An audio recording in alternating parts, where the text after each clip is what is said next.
Hello, my dear students of class 12th of CBSE. Welcome to Imavate Academy. My name is Sunando Debnath. So we are discussing the first unit of class 12th of physics, which is electrostatics. Today is our lecture number 6 of this ongoing series on this chapter, electrostatics. So इसके पहले हमने 5 lecture किए हैं. If you have not watched the different lectures, the previous lectures, then there is a link given in the description box of this video. Click on that link. You will straight away go to the playlist and where you will find the different lectures arranged in a proper sequence. तो चलो start करते हैं lecture 6. ठीक है? The topic we will be first studying is continuous distribution of charge. यानी charge किसी भी body पर डिस्ट्रीब्यूट किया हुआ है कंटिन्यूसली. कंटिन्यूसली मतलब यूनिफॉर्मली. चार्ज किसी भी बॉडी पर यूनिफॉर्मली डिस्ट्रीब्यूटेड है. Now the bodies can be of 3 different types. एक हो सकता है हमारा बॉडी जो एक लाइन के जैसा हो. It could be a straight line और a curved line, but it is like a line. Line मतलब it will have some considerable length, but its thickness is negligible. इस लाइन का थिकनेस जो है, मोटाई जो है, उसको हम नेग्लेक्ट कर सकते हैं. इसका बस लेंथ होगा. So if our body is like this, then we will use a concept of linear charge density. We will discuss this, don't worry. The second kind of charge distribution can be on a lamina. Lamina means ek aisa sheet which will have some length as well as some breadth, like this, but it will not have any kind of height. मतलब इस तरह का height नहीं होगा. एक cuboid नहीं है, एक thin lamina है where you will only consider the length and the breadth. Okay, and if a charge is distributed uniformly on it, then we will consider this kind of body. And इसमें जो हम concept use करेंगे, surface charge density. So linear charge density for a straight line or a curved line, जब उस एक line के ऊपर charge distributed है, जैसे इस फिगर में दिख रहा है. सरफेस चार्ज डेंसिटी, जब एक सरफेस के ऊपर चार्ज डिस्ट्रीब्यूटेड है. एंड थर्ड, जब एक वॉल्यूम जिसमें हम सारे डायमेंशंस को कंसिडर करेंगे, लेंथ, ब्रेथ, हाइट. जैसे एक स्फीयर का शो किया गया है. And it can be not necessarily a sphere, it can be any 3 dimensional object. जैसे ये क्यूबॉइड भी हो सकता है जिसका लेंथ है, ब्रेथ है, हाइट है, 3 डायमेंशन है. इस पर अगर यूनिफॉर्मली चार्ज डिस्ट्रीब्यूटेड है तो भी हम इस कॉन्सेप्ट का यूज करेंगे, volume charge density. So there are 3 types of charge densities to study uniform charge distribution या फिर कंटिन्यूअस चार्ज डिस्ट्रीब्यूशन. क्लियर? तो बहुत सिंपल है बेसिकली ये टॉपिक, इसमें कुछ ज्यादा कंसेप्ट नहीं है. When charge is distributed along a line, जब चार्ज डिस्ट्रीब्यूटेड हो एक लाइन के ऊपर, whether a straight line or a curved line, दोनों हो सकता है. Okay, doesn't matter. The charge distribution is called linear. तो हम क्या बोलेंगे? The charge is distributed linearly. This figure, ignore the figure number. This figure, this one they are talking about, this figure shows uniform distribution of charge Q. तो Q जो charge है वो uniformly distributed है over the length L of the straight rod. ये जो length है rod का L है, तो over this length L the charge Q is uniformly distributed. Then how we will define linear charge density? It is denoted by a symbol lambda. Lambda is the symbol which is representing linear charge density. Clear है? एक symbol है, कुछ नहीं है. तो symbol हम use करें किसके लिए? Linear charge density. Formula क्या है? Charge divided by the length. The total charge Q per unit length. So the amount of charge per unit length is giving you the linear charge density. So I hope you will remember this formula and you will not forget it. Q upon L. तो इस lambda का unit क्या होगा? बहुत simple है. Q का unit coulomb होता है, लेंथ का मीटर होता है, यानी कूलम्ब पर metre. So it is written over here. The SI unit of linear charge density is coulomb per meter. For example, if Q is uniformly distributed over a circular ring of radius r, then its linear charge density is Q upon 2 pi r. समझ रहे हो ना? एक circular ring है तुम्हारे पास, और इस ring के जो एक सर्कल है बेसिकली. रिंग एक क्या है? एक सर्कल है, और इस रिंग के ऊपर यूनिफॉर्मली चार्ज डिस्ट्रीब्यूटेड है, क्यू चार्ज. तो सरकमफेरेंस क्या होता है सर्कल का? 2 पाई आर. यानी the length of this entire path, the length of this entire circumference of the ring is 2 pi R. तो एल के जगह हम 2 पाई आर रख देंगे, सरकमफेरेंस को रख देंगे, तो क्यू अपॉन 2 पाई आर हो जाएगा. Isn't it? सिंपल है, सिंपल है, कुछ नहीं है, ये पॉइंट क्लियर हो गया। If charge Q is uniformly distributed over a circular ring of radius R, the linear charge density will be q upon the circumference, which is 2 pi r, q upon 2 pi r. The next is surface charge density, surface charge density, linear के बाद surface, बिल्कुल same ही है, बस हम यहाँ area की बात करेंगे। when charge is distributed over a surface, plane surface हो, curved surface हो, the charge distribution is called surface charge distribution. This figure, ignore the figure number, shows uniform distribution of charge q over a plane surface of area A. जैसे हमने linear charge density के लिए length को सिर्फ consider किया था, यहाँ area को कंसीडर करेंगे। तो किसी भी अगर सरफेस का एरिया ए है और उसमें क्यू चार्ज यूनिफॉर्मली डिस्ट्रीब्यूटेड है, तो सरफेस चार्ज डेंसिटी का फॉर्मूला होगा Q upon A. This is sigma, okay. so here the symbol used for surface charge density is sigma, sigma. Sigma is Q upon A, उसमें था Q upon L length, इसमें Q upon A area. तो Q का होता है coulomb, area का metre square, तो हमारा coulomb per metre square S I unit हो जाएगा सरफेस चार्ज डेंसिटी का, right? You can write coulomb per metre square as this, यही लिखा हुआ है यहाँ पर, कुछ नहीं है, इजी है। यहाँ पर कह रहा है कि if you have a spherical conductor, sphere है, and the q is uniformly distributed over the surface of the spherical conductor. देखो, डोंट थिंक दैट कि स्फीयर तो सर थ्री डायमेंशनल ऑब्जेक्ट है, बिल्कुल है, लेकिन ये जो चार्ज क्यू है ये सिर्फ सरफेस पर अगर डिस्ट्रीब्यूटेड है, इस स्फीयर के अंदर नहीं चार्ज डिस्ट्रीब्यूटेड है, सिर्फ सरफेस की बात की जा रही है। तो एक स्फेरिकल ऑब्जेक्ट है जिसके सरफेस पर getting only the outer surface, उसके ऊपर क्यू चार्ज डिस्ट्रीब्यूटेड है। तो what is the surface area, what is the area of a sphere? 4 pi r square. You know that surface area of a sphere is given by the formula 4 pi r square. Simple maths है, class 8 में, class 9 में भी पढ़े हो, 4 pi r square। तो वही तो हमने किया। The surface charge density of the sphere would be q upon 4 pi r square। a के जगह हमने 4 pi r square लिख दिया, क्लियर है ना? Now comes this volume charge density. यहां पर जो स्फीयर है, इसके स्फीयर के एंटायर वॉल्यूम में, मतलब अंदर भी एंटायर वॉल्यूम में ये चार्ज डिस्ट्रीब्यूटेड है, not only on the surface. इसलिए यहां क्या लिखा हुआ है, when charge is distributed over the volume of an object, the entire volume, not only the surface, अंदर भी, अंदर में भी uniformly the charge is distributed through on this entire volume, then the charge distribution will be known as volume charge distribution. And this figure shows the uniform distribution of charge q over the volume v। तो formula क्या होता है, q upon v, ठीक है, volume q upon v, याद रखो, linear के लिए q upon l, surface charge density के लिए q अपॉन a, और वॉल्यूम चार्ज डेंसिटी के लिए q अपॉन v। इसका जो सिंबल होता है वो रो, आर एच ओ, इस सिंबल का नाम है रो। रो का यूज होता है, this is not P, this is rho, P नहीं बोलेंगे इसको, रो बोलेंगे। तो rho is Q upon V. And what is the SI unit, Q का कूलम, वी का मीटर क्यूब। तो कूलम पर मीटर क्यूब हो जाएगा, ऐसे लिखेंगे कूलम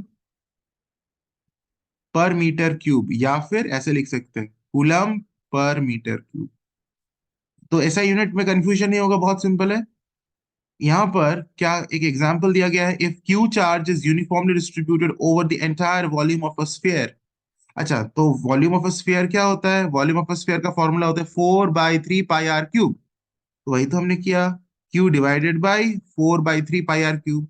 क्यू के जगह क्यू है और वॉल्यूम के जगह 4/3 पाई आर क्यूब है, because volume of a sphere is 4/3 pi R cube. Similarly कोई भी अगर दूसरा ऑब्जेक्ट है, मान लो सिलेंडर है, एक सिलेंडर है जिसका, जिसके एंटायर वॉल्यूम में क्यू चार्ज डिस्ट्रीब्यूटेड है uniformly, Q charge uniformly distributed. तो यहाँ पे क्यू अपॉन सिलेंडर का जो वॉल्यूम होता है दैट वी विल पुट नीचे इन द डिनोमिनेटर, तो which is pi R square H. तो सिलेंडर का वॉल्यूम होता है pi R square H. H is the height of the cylinder, R is the radius of the cylinder. तो Q upon pi R square H हो जाएगा, कुछ नहीं है, ठीक है, समझ में आ रहा है ना, इजी है, okay. Now, the next topic that we will be studying is forces, थोड़ा सा इसको बड़ा कर देता हूँ, yes, forces due to a continuous distribution of charges. तो चार्ज अगर कंटिन्यूअसली डिस्ट्रीब्यूटेड है, पहले हम डिस्कस करेंगे लीनियरली अगर डिस्ट्रीब्यूटेड है, मतलब कि एक लाइन है, चाहे स्ट्रेट लाइन हो चाहे कर्व लाइन हो, उसके ऊपर अगर क्यू चार्ज यूनिफॉर्मली डिस्ट्रीब्यूटेड है, तो उस चार्ज के वजह से जो फोर्स लगेगा एक दूसरे चार्ज पर, क्यू नॉट पर, पॉइंट चार्ज पर, उस फोर्स को हम मेजर करेंगे, या फिर उस फोर्स के लिए एक एक्सप्रेशन लिखेंगे हम। तो force due to continuous distribution of charges. सबसे पहला हमने कैसा बॉडी को कंसिडर किया, लीनियर। देखो यहाँ एक फिगर है, you see over here, can you see, I will highlight it with red color so that you understand it better. This, can you see the object, यहाँ दिख रहा है, इसके ऊपर प्लस प्लस प्लस प्लस लिखा गया है, that means this is the straight conductor. Okay, it can be straight or a curved conductor, doesn't matter.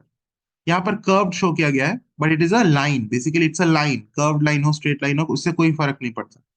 यहाँ पर चार्ज यूनिफॉर्मली डिस्ट्रीब्यूटेड है, and here there is a point charge Q not. Q naught is a point charge, Q not, which is kept at some distance from this line. So Q naught will experience some force due to this line. Due to this line, Q naught will experience some force. We are going to write an expression for that force. How we will do? एक और चीज गौर कर लो, the position vector for a small region of charge that is taken from this length is r dash. What do I mean by a small region of charge taken from this length? हमने क्या किया, ये जो पूरा length है of this line, उसकी उसमें से एक छोटा सा हिस्सा हमने कंसिडर किया, यू सी, एंड दैट छोटा सा लेंथ, बेसिकली एक छोटा सा लेंथ को कंसिडर किया, इनफाइनाइटेसिमली स्मॉल लेंथ, मतलब कि बहुत छोटा लेंथ, जिसको हम फिजिक्स में डीएल से डिनोट करते हैं, इनफाइनाइटेसिमली स्मॉल लेंथ को कंसिडर किया, जिसको हम डीएल से बोल रहे हैं, उस लेंथ, बहुत छोटा लेंथ है, मतलब the length tends to zero, इतना छोटा लेंथ है, और मतलब कि बेसिकली वो भी एक पॉइंट जैसा अपीयर होगा, इतना छोटा लेंथ है कि लगेगा कि पॉइंट ही है, उसका लेंथ है DL, very small length, and वही डीएल से ये क्यू नॉट इतनी दूरी पर है, जो डिस्टेंस तुम्हें अभी अभी हमने शो किया एरो से, इतनी दूरी पर है। तो ये डीएल में जो चार्ज है वो भी बहुत स्मॉल होगा, क्योंकि DL is a very small length, तो स्मॉल लेंथ में एक छोटा सा चार्ज होगा जिसको हम डी क्यू बोल रहे हैं। Are you getting the point? तो D Q is the charge on DL, DL में जो चार्ज है वो D, that is D Q, and Q naught is that point charge जो हमने कुछ दूरी पर रखा है। तो डी क्यू का पोजिशन वेक्टर है R dash vector. Position vector जान रहे हो क्या होता है पोजिशन वेक्टर? कोऑर्डिनेट एक्सिस बना लिया, तो ओरिजिन ये है, ओरिजिन से एक स्ट्रेट लाइन हमने एक वेक्टर ड्रॉ किया डी क्यू तक, यहाँ पर जो स्मॉल चार्ज है डीएल में, जो चार्ज है D Q, small charge D Q, वहां तक एक वेक्टर ड्रॉ किया ओरिजिन से, so that is the position vector of D Q, जिसको हमने डिनोट किया आर डैश वेक्टर से। क्यू नॉट का भी एक पोजीशन वेक्टर बनाया, ओरिजिन से बना लिया वेक्टर आर डैश। ठीक है, अब हम Coulomb's law in terms of position vector हम जानते हैं क्या होता है, we have discuss this in the previous lectures, right? देखो मैं पीछे ले जा रहा हूं, ये सब पीछे, हाँ यहाँ पर आ गया देखो,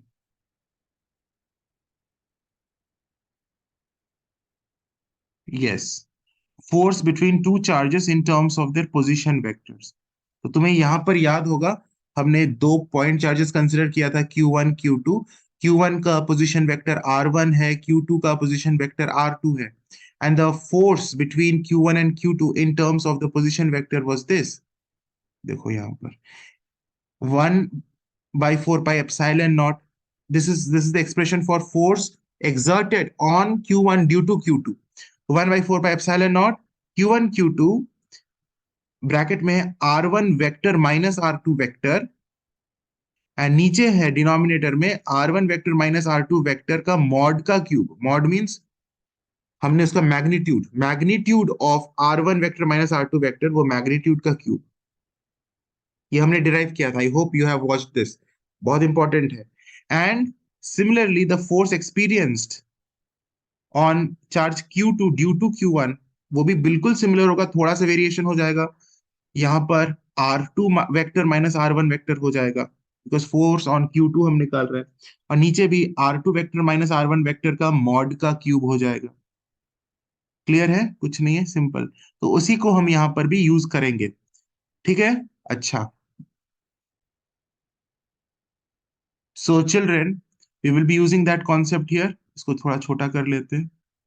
yes, now you see over here, ये जो डीएल को हमने कंसिडर किया, let DL be an infinitesimally small length of line charge L and lambda is linear charge density. Okay, यहाँ पे छोटा सा लेंथ का बात कर रहे हैं तो लीनियर चार्ज डेंसिटी का बात करेंगे। Then charge on this DL is given by D Q. मैं तो ये पहले ही बोल रहा हूँ कि डी क्यू हमने यूज किया है for the small charge present on DL. तो D Q will be what, the lambda DL only. कहां से आया लैम्डा डीएल? अभी अभी हमने पढ़ा है lambda is nothing but the charge upon the length. पीछे ही पढ़ा ना अभी, lambda is Q upon L, charge upon length. तो इस केस में हमारा जो चार्ज है क्यू है वो that is D Q, and हमारा जो लेंथ हम कंसिडर कर रहे हैं वो डीएल है, छोटा सा लेंथ उसमें छोटा सा चार्ज। सो क्यू के जगह डी क्यू रख दिया, एल के जगह डीएल रख दिया। एज अ रिजल्ट हम ये इसको हम ऐसे लिख सकते हैं, D Q is lambda DL, है ना। इस डीएल को इधर मल्टीप्लाई कर दिया तो D Q is lambda DL. That is written over here, that small charge on DL is D Q and which is nothing but lambda DL. अब देखो position vector R dash, this is the position vector of this elementary position. Elementary position means elementary portion, elementary portion means this DL, small portion, small part, elementary part, elementary portion of the line charge having charge dq, dq का position vector है r dash vector. Then force on charge q nought, ये जो q not है यहाँ पर, इस q not पर कितना फोर्स लग रहा है due to this dq which is nothing but lambda dl। okay, it is given by this expression। हमने अभी अभी उसको रिपीट भी किया, थोड़ा डिवाइस भी कर लिया वो एक्सप्रेशन पोजीशन वेक्टर के टर्म्स में। 1/4 पाई एप्सिलॉन नॉट, उसके बाद यहाँ पर product of the magnitudes of the two charges. तो क्या क्या दो चार्जेस हैं? एक है क्यू नॉट जिस पर फोर्स लग रहा है, एंड किसके वजह से लग रहा है? डी क्यू के वजह से। So Q naught into D Q, और नीचे हमारा उनका पोजिशन वेक्टर है जिस पर फोर्स लग रहा है माइनस जिसका जिसके द्वारा फोर्स लग रहा है, उनके पोजिशन वेक्टर्स का मॉड का क्यूब। वैसे ही तो करते हैं। और ऊपर में हम वही r vector minus r dash vector, उन दोनों का पोजीशन वेक्टर्स। इसका पहले लिखेंगे जिस पर फोर्स लग रहा है, जिस पर फोर्स लग रहा है उसका पोजीशन वेक्टर, मतलब डी, ये जो क्यू नॉट है इस पर फोर्स लग रहा है और उसका पोजीशन वेक्टर है r vector, minus r dash vector मतलब जिसके द्वारा फोर्स लगाया जा रहा है उसका position vector. This is how we have done in the previous class also, Coulomb's law in terms of position vectors. अच्छा, अब हम क्या करेंगे, इस डी क्यू के प्लेस में इसको सब्सटीट्यूट कर देंगे, लैम्डा डीएल को। We can do it. So nothing, very simple, we have got the same expression 1/4 pi epsilon not q not lambda dl, और बाकी सब सेम है, नीचे ऊपर बाकी सब same 100%। Now this is the small force, क्योंकि डीएल जो छोटा सा लेंथ हमने कंसिडर किया जिसमें छोटा सा चार्ज है डी क्यू, ये छोटा सा चार्ज बहुत ही छोटा सा फोर्स लगाएगा on D Q, on on Q not. ये छोटा सा डी क्यू बहुत ही कम मैग्नीट्यूड का फोर्स लगाएगा on this Q not, and that छोटा सा force is represented by DF, DF vector. तो ये हमारा डीएफ वेक्टर बेसिकली हमने निकाला, छोटा सा फोर्स। अगर हमें पूरा फोर्स निकालना है कि पूरा इस एल, एल के वजह से कितना फोर्स लग रहा है, so we have to integrate the entire expression, we have to integrate the entire expression, isn't it? तब हमारा टोटल फोर्स निकल जाएगा, टोटल फोर्स। तो डीएफ को इंटीग्रेट करेंगे तो हमारा एफ वेक्टर आएगा, डीएफ वेक्टर को इंटीग्रेट करेंगे तो एफ वेक्टर आएगा, टोटल फोर्स। एक छोटा डीएल के लिए डीएफ फोर्स लग रहा है, एक छोटा सा डीएल डीएफ वेक्टर फोर्स लगा रहा है, तो पूरा जो लेंथ है वो छोटे छोटे डीएफ डीएफ डीएफ डीएफ का पूरा इंटीग्रेशन होगा, that is the total force.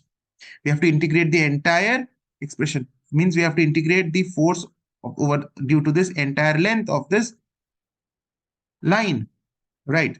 तो हम क्या करेंगे? The force on charge Q naught due to the whole line charge distribution can be found by integrating the above over its total length. Total length पर dl का तो force निकाल लिया, dl के द्वारा जो फोर्स लग रहा है उसको तो निकाल लिया, अब पूरा लेंथ के द्वारा कितना फोर्स लगेगा उसको निकालेंगे। तो df वेक्टर का इंटीग्रेशन f वेक्टर हो गया, एंड इधर हम इंटीग्रेशन का सिंबल लगाएं l लिखें because we are integrating over the entire length. So in the next step, what happens? This is a constant, so it will come out of the integration 1 by 4 pi epsilon naught. और बाकी Q naught जो है वो भी एक constant है, उसका magnitude Q naught is constant, वो बाहर आ गया। अंदर में क्या है? लैम्डा dl, और ये बाकी का जो भी बचा हुआ है वो इंटीग्रेशन के उधर है, वो बाहर नहीं आया। So this is the expression, this is the concept that we will be using. कई न्यूमेरिकल्स ऐसे हो सकते हैं तुम्हें एग्जाम में आए, वैसे ज्यादा ये कंपटीशन बेस्ड क्वेश्चन एग्जामिनेशंस में इस पर बेस्ड न्यूमेरिकल्स आते हैं, बोर्ड्स में ज्यादा इस पर बेस्ड न्यूमेरिकल आते नहीं है, लेकिन अगर आए तो सिंपली तुम्हें ऐसे इंटीग्रेशन करना है, इजी है। The same thing is for charge distributed over a surface. जैसे यहां पर एक सरफेस लिया गया है जिसका टोटल एरिया है s, understand, s, very simple, and there is a q not kept at some distance. तो इस पूरे एस सरफेस में एक छोटा सा area, very small area d s को कंसिडर किया गया है, डी एस। तो डी एस में जो चार्ज होगा वो होगा D Q, and D Q इस बार होगा sigma D S, isn't it? Because this sigma which is nothing but surface charge density, it is Q upon S, S या ए बोलो, कुछ भी बोलो, एस मीन्स एरिया, ए ऑल्सो मीन्स एरिया, एस भी बोल सकते हो ए भी बोल सकते हो, तो Q upon area, we have studied it just now. तो हमारा छोटा सा चार्ज छोटा सा एरिया में है, तो डी क्यू लिख दिया, डीएस लिख दिया, तो our d q would be nothing but this sigma ds. तो ये जो डी डी क्यू है, यहाँ छोटा सा चार्ज है, दैट इज सिग्मा डीएस, वही यहाँ लिखा हुआ है D Q is sigma DS, जैसे बिल्कुल हमने प्रीवियस वाला किया था जिसमें हमने लाइन डेंसिटी को कंसिडर किया था, तो लैम्डा डीएल लिखा था, इस बार सरफेस डेंसिटी को कंसिडर कर रहे हैं तो सिग्मा डीएस लिख रहे हैं। बाकी वही position vector R dash vector है for this dq, and position vector of q naught is r vector, everything is same, there is no difference। so हमने वही किया, Coulomb's law in terms of position vector लिखा, df is equal to 1 by 4 pi epsilon naught q naught and dq, and dq के जगह हमने लिख दिया sigma ds, isn't it? The q naught is one of the charges जिस पर force लग रहा है, and कौन फोर्स लगा रहा है? dq, तो dq इंटू क्यू नॉट किया हमने, और dq के जगह हमने इसको सब्स्टिट्यूट कर दिया यहां से। बाकी पोजीशन वेक्टर्स का जैसे हम एक्सप्रेशन लिखे थे उसमें r vector minus r dash vector का मॉड का क्यूब, और ऊपर में r vector minus r dash vector, that is same. फिर हम इस पूरे एरिया पर इंटीग्रेट करेंगे तो total force due to this surface हमें निकल जाएगा, क्योंकि this is a small force, we are not considering the entire area, only we have considered कि एक छोटा सा एरिया ले लिया डीएस, उसके द्वारा जो फोर्स लग रहा है क्यू नॉट पर, that force is df vector. तो पूरा जो टोटल फोर्स लगेगा, we have to integrate the total area, so the total force would be f vector, df will change to f. Integrate किया तो ये कांस्टेंट है और क्यू नॉट कांस्टेंट है, तो बाहर आ गया, as it happened in the previous top previous वाला। We are integrating it over the entire area, तो हमने यहाँ एस लिखा, एस स्टैंड्स फॉर एरिया, बाकी का बचा हुआ है इंटीग्रेशन के इधर, कुछ नहीं है, सिंपल है। So with this we complete today's lecture। I hope whatever we have studied today is clear to you। आगे हम चैप्टर को आगे बढ़ाएंगे। God bless you in the next lecture। Take care everyone।